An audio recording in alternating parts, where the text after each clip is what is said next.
Hi, I'm Tim Roble, and welcome to another episode of Adventure Athlete. Today I want to talk to you about making your selection for an electric bicycle. I've had a couple comments and questions on that. So let's talk about my journey, what I selected, and then some of the other options that may work for you. So I have a high bike, All Mountain 7.0. And it utilizes the Boss Performance Line CX mid-drive motor. And how that works is there is no throttle on this. There's no thumb throttle, no twist throttle. It works off of torque sensing off of your pedals. So it has a little display over here. I'm riding in Eco mode right now, and there's Eco, Tour, Sport, and Turbo modes. And each of them give you a higher level of assist. Now, why I selected this bike is because I was in the market for a new mountain bike, and with my size and weight and aggressive riding style, I was at about the $5,000 to $6,000 range on a mountain bike. So I thought maybe I would start looking at the e-bikes and something that was integrated. So I didn't know much about them. We talked about the mid-drive on this. Some bicycles utilize a hub motor in the back, and that's done off of a thumb throttle. I think they have a few that is torque sensing, but I'm not sure, so don't quote me on that. But some of those brands would be like a Saunders electric bike, or Rad, I think it's RADD, and those look like good options for about the $12 to $1,500 price point range, and I think they go up from there. Why I like the e-bike is because it gives me performance, range, and ability to go deeper and see more. With this bicycle, it's running the 27.5 3.0 wide tires, and I have 150 millimeters of suspension travel, and that seems to be good for me. There's models that have 180 to 210, more of a downhill or more of a more aggressive bicycle. But for me, for natural riding that I do like a slower type trials through technical terrain. I really enjoy riding these routes here in Fairmont Park, and I get out and just have a good time on it. But what the e-bike does is it allows me to go deeper and see more of the wilderness or the towns. When I went to Moab, Utah for the Rally on the Rocks with the side-by-side, I took my mountain bike, and with that I went into the town of Moab a couple times, and I spent about 30 miles just exploring the town in and out. And they got a really neat river walk, and it was just a neat way to get into town, pick up a few more supplies, and ride and tool around and explore and see more than you would normally see. Now, the number one thing you're going to hear about you riding an e-bike is, oh, you're cheating. I ride down the Santa Ana River Trail, and about once a month I get an older guy on a carbon fiber road bike, and you happen to go by him, and I don't know if it's a jealousy thing or whatever. Oh, you're cheating. Cheating who? Cheating me? Are we racing? What are we doing here? I don't even understand the term. We're cheating. You're riding a 16-pound carbon bike, and then you want to talk to me about me on my 56-pound e-bike that I'm riding in an eco mode and pass you. It's like, I'm not competing with you. I'm not cheating. I train off of heart rate. So I start off, I train with with an iWatch. And I start off with a heart rate, somewhere in the 50s as my resting heart rate. And then I get on the bike and I work myself up to about the 120 to 130 ranges where I try to stay. Now, there's a lot of times on this trip, well, every single time on this trip, I'm running in the 150s to 160s because there's a couple hills to pull and I don't up the assist. So can you get a good workout on an e-bike? For sure you can. An e-bike will make you a better cyclist. It'll teach you to spin, and it'll get you out on the bike more, plain and simple. I had a friend that's on Facebook that bought an e-bike, saw mine, and he bought an e-bike. He rode it for 3 weeks, and he found out some of the trails that he wanted to go do, he was limited. They didn't allow e-bikes, which I think is totally ridiculous. But regardless, he went and bought a 27.5 mountain bike to go out and blast those trails. So yeah, he's done a double purchase, but he wasn't in shape to really just go jump into the normal bike. And within those 3 weeks, he felt confident and good on the bike and was having a good time, that a bicycle became a big part of his life now. And now he's out exploring that. So for myself, I have a fat bike also, and I ride that about once a week. And I do the same exact ride. I never have anybody tell me that I'm cheating when I'm riding the fat bike. But, you know, it's like I don't really care what anyone has an opinion about me. I'm out. I'm friendly. I consider myself an ambassador to the trails. So I say good morning to every single person I'm in contact with, even the crabby old guy that I see every day. Anyway, back to your purchase on an e-bike. What works for you? Now, for myself, I am, we talk about... you know, I ride extreme enduro. I do extreme type sports. So I needed a bike that was going to stay.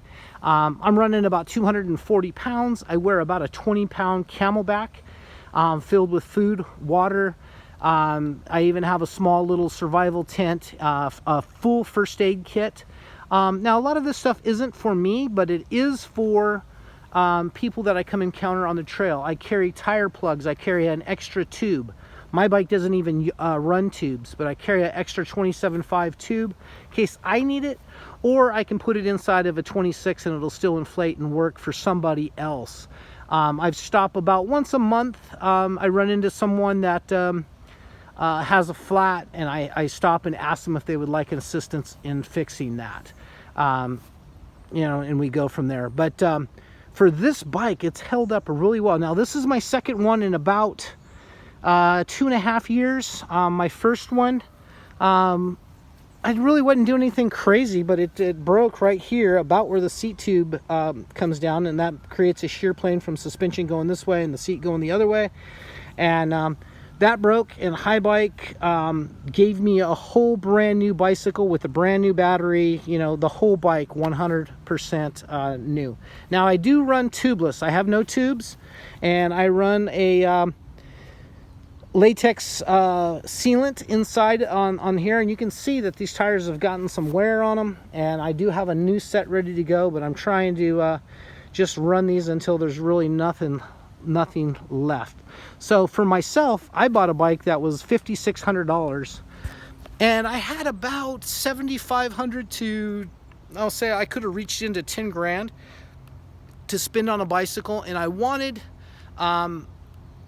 visually on paper, I wanted the next model up. It ran a inverted fork. It had a drive system that was kind of developed for the e-bikes, so it was a little heavier duty. The SRAM, I think it was called an XR1. Don't quote me on that, but it was all mountain 8.0. But that's where I'm going on this is instead of just ordering online and you know, if you're going to do a purchase like of a Rad or a Saunders, you might be all right with just ordering online and going from that. Just notice that the sun's behind me, so I apologize for all of that. But I say go test drive or test ride whatever you want. Now, I went to the Revolution Bike Festival here in Irvine, and I rode every single bike from every manufacturer was there. Whether I was even interested in the bike or not, I wanted just to gather information.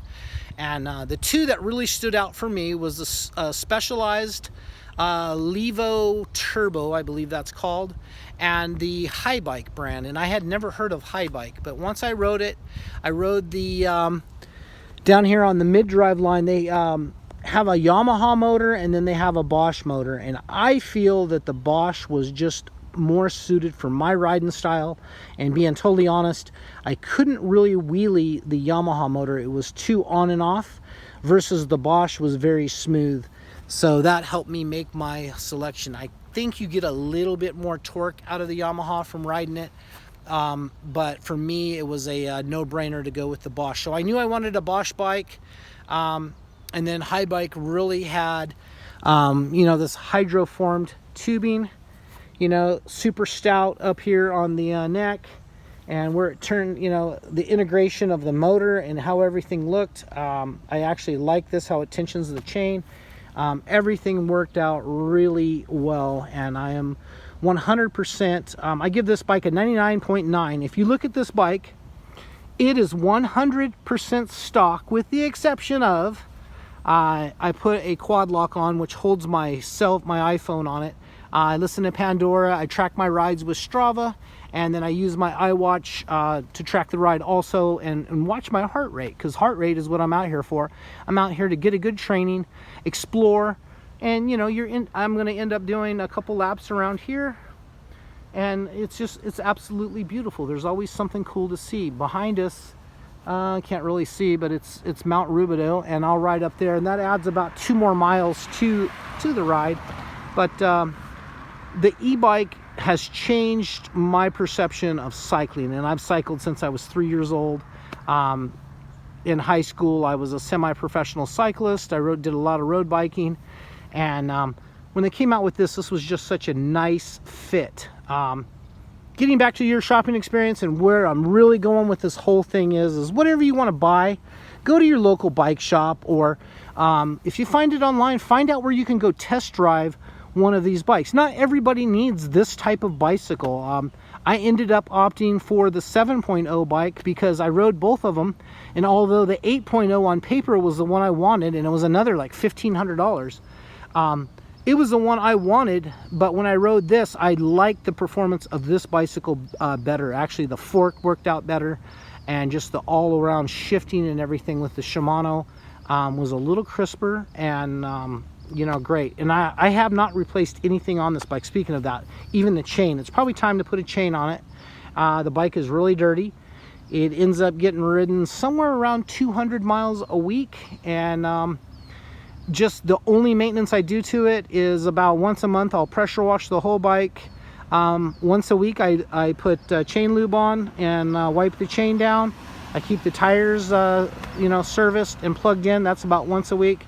And when I finish my ride, I plug the bike in, and it's good to go.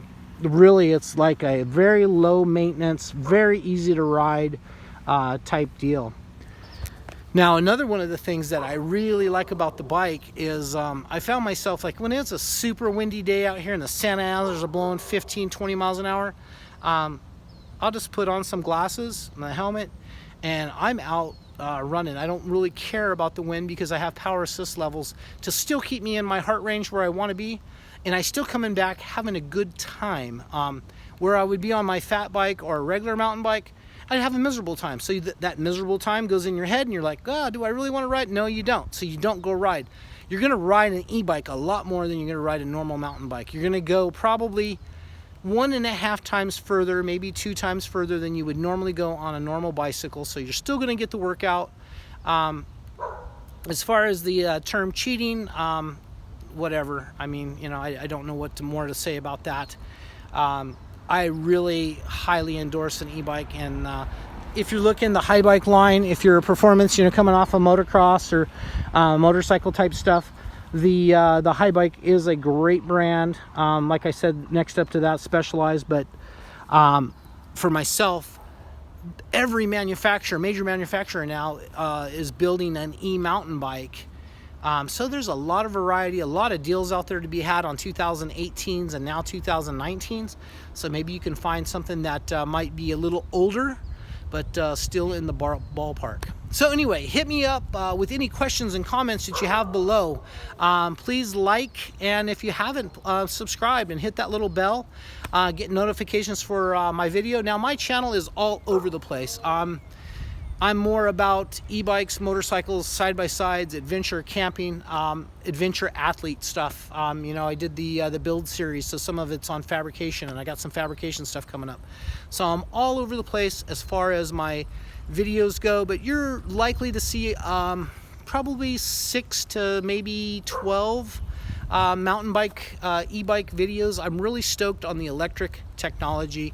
I would love to buy an electric motorcycle. I'm so sad that Alta Motors went out. There's still some of those bikes available, and I'm considering it.